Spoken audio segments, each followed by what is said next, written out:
Welcome back, everyone. Well, I promised you guys a review of a really cool off-grid GPS collar that I bought a while ago from Cabela's, basically in the spring after we lost our Feinster. So today I'm going to review the SportDOG Tek 1.5L. Stay tuned. So I'm just out here in this field. I've got my orange on. I got a lovely jacket from Princess Auto just to stay bright so everyone can see me during hunting season. But with hunting season upon us, I want to review the collar by SportDOG. So it is a GPS collar that I got when we lost the Feinster. It's a collar that we can use in an off-grid scenario. So it works in concert with the satellites. The dog wears a really good collar, and you have kind of a little handheld unit right here in order so that you can track your dog and see what they're doing when you're in the field or in the woods. So this is a really heavy-duty collar. It's sort of a lower price point compared to a lot of the hunting collars out there. And I got that one mainly because of that. I didn't want all the fancy bells and whistles. I just need to know where the dog was, in relation to me or in relation to a waypoint that I had set up.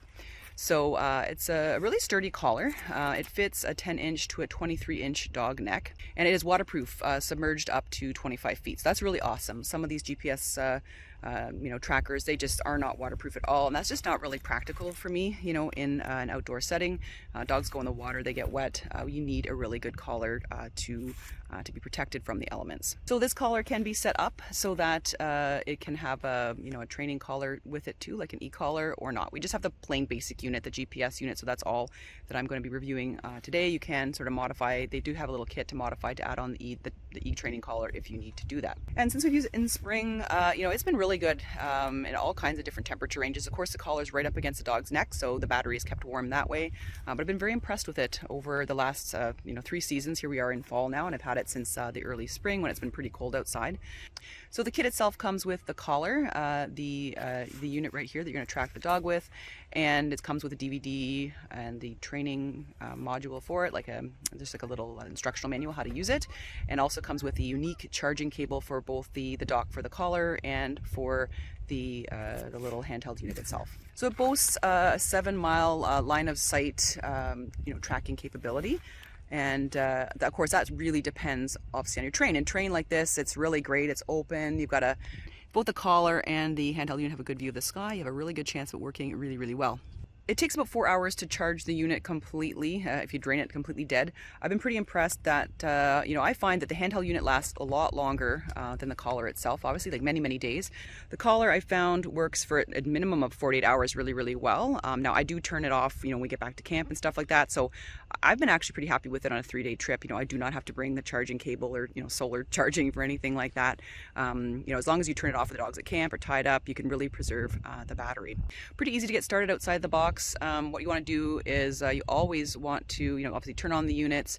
You'll need to pair a collar. There's instructions in the manual on how to do that. Green light flashes when we're ready to go, and always make sure that the GPS signal is strong on both the collar and the handheld unit before you let the dog go into the environment. Just looking at the main menu here, always when you start up your GPS collar, you want to set the compass.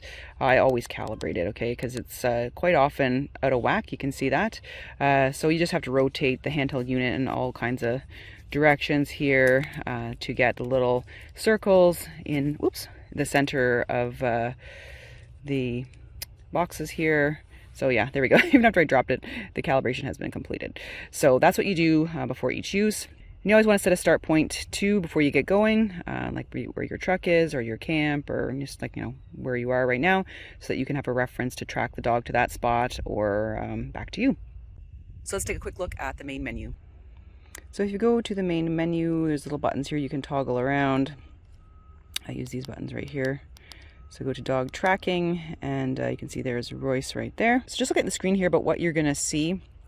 So the center black square is where I am. The little gray square is a waypoint that I marked. This will be my camp, for example. And then the little green dot or whatever color dot you have is based on the color of the collar and how you set it up. So Royce is green in this unit. And so right now he is stopped. If you have a pointing dog, it can indicate on point, or if you have like a hound, it can be, it's treed something. So the screen, you can set how long it turns off and on. And you can also this, I've got like a 4-kilometer range here. You can also set it into auto, or you can reduce kind of the how much you see here. You can just see there's little buttons here, adjust that. And right there shows you that Royce's battery is full, and we've got the full GPS complement there, like, you know, 4 bars, and tells you, you know, there's a little compass down there, tells you what direction we're pointing. Of course, the yellow at the top is north. So you can track up to 12 dogs on this unit here. So if you go into dog list, you just see one. I've got Royce on there, but you can have 12 other dogs. And if you can check his status here, I can suspend him so I don't have to see him on the screen if I don't want to, or I can resume his collar. So that's really handy. And also, I can just check on his status.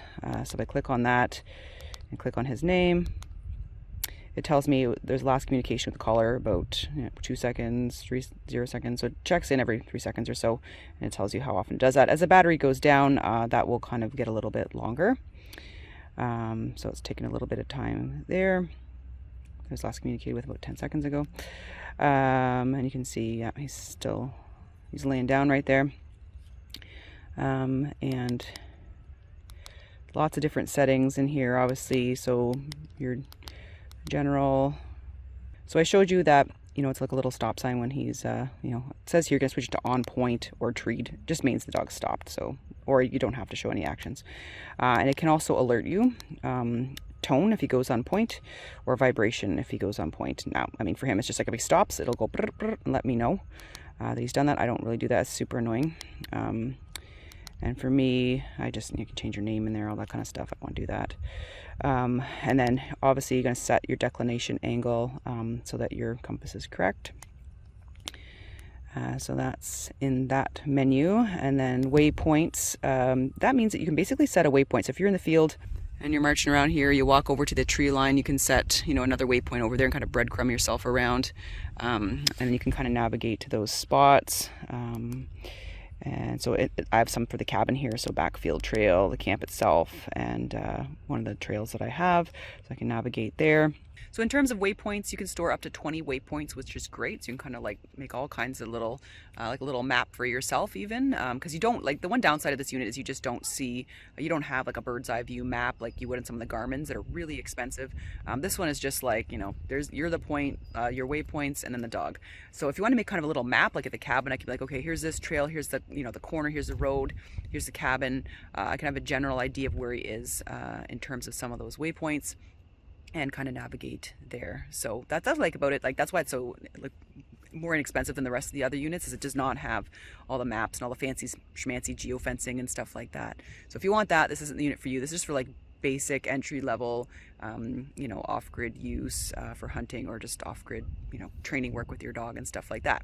So another part of this menu is the set start point. So I highly recommend that, like say for your cabin, or if you're, you know, working in a field here, what you can do is set the start point. Yeah, I want to say this part is where I'm at. So it's going to save the GPS location. It'll show where you are in location to the start point and where the dog is in relation to the start point. So for a sec, we can kind of pretend that this little starting point is the cabin. So you can see this little gray X over top of the little black X, which is me, and the dog's right over there.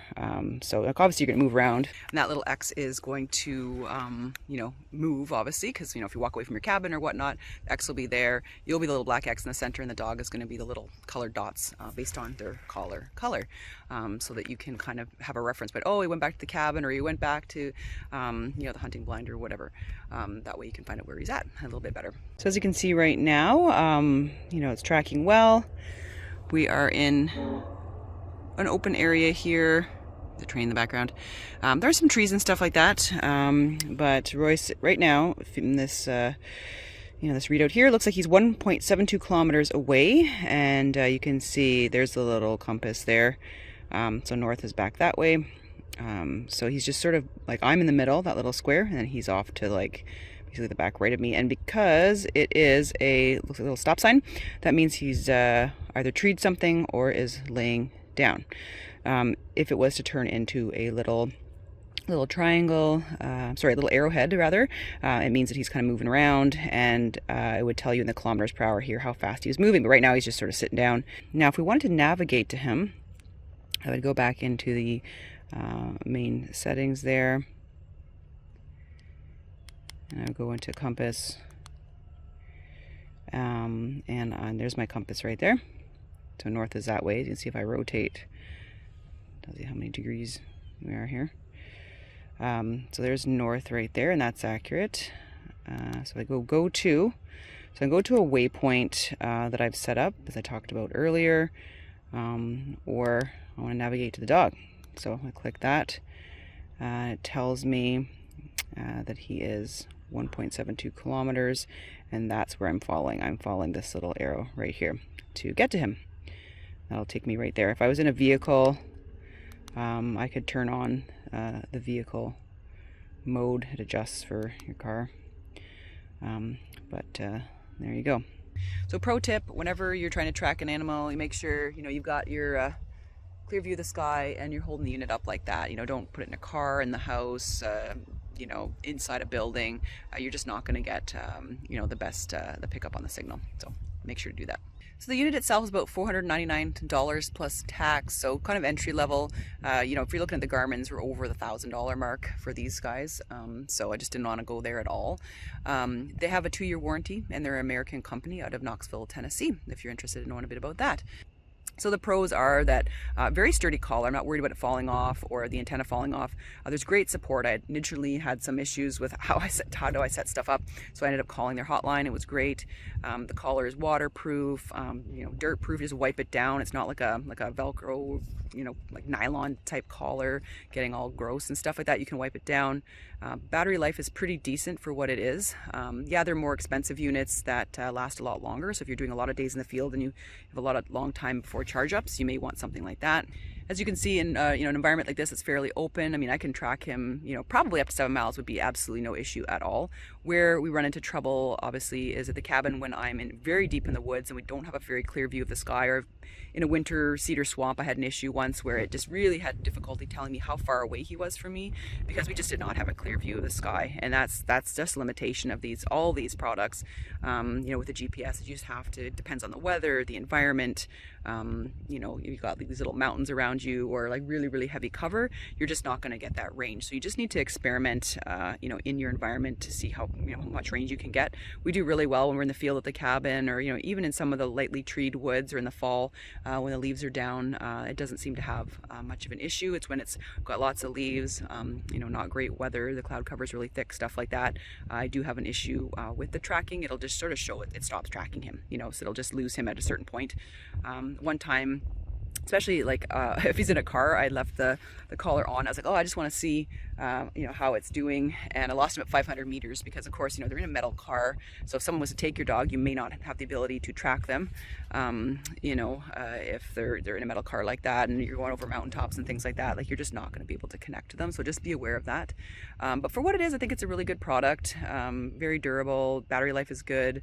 And just be aware of its limitations. And any of these GPS units, when you're sort of in really thick cover or there's different changes in weather and stuff like that. So in terms of the dog status, as the battery goes down, the updating time goes down. So when it's really great battery, it updates every 2.5 seconds. When it's not a great battery, it'll update you in every 25 seconds. So just being aware of that. The collar will blink red when on the dog when the battery is not looking great. So if you're in the field and you see that happening, ooh, time to charge that collar. Also, it'll tell you on the handheld unit how the battery is doing and also how the battery in the handheld is doing as well. So keep that in mind for tracking purposes. Well, thanks so much for joining me today for a discussion about the SportDOG Tek 1.5. I hope you enjoyed this. If you have any questions, leave them down below in the comments, and have an awesome fall. Take care.